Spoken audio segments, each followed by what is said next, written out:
You know, it's a very good question. I think it's a word of mouth. Patients actually write their experience, share their experience on different social media areas and Facebook groups, etc.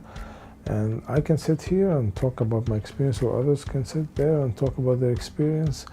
But patients like to hear from other patients and see how they experience the whole process. And I think we are doing well. It's interesting that the vast majority of cases are the complicated cases, or the redo ones that maybe did not do well in certain places, or cases that require maybe a combined intervention with embolization and ablation, and our protocol to do the ablation first.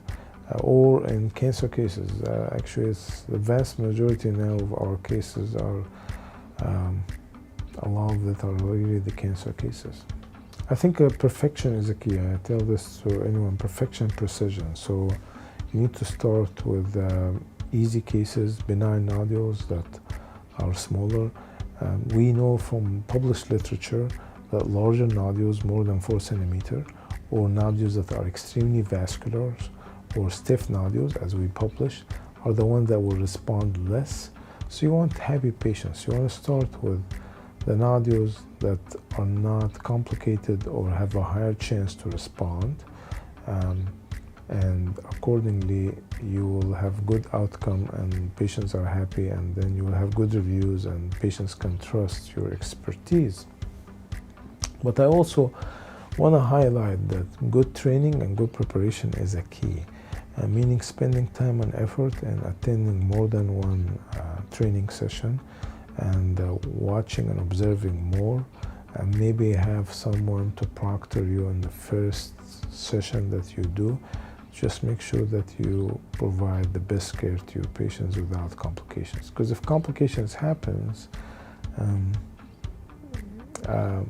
it might really affect your practice. But precision, perfection, spending time and effort, and the training.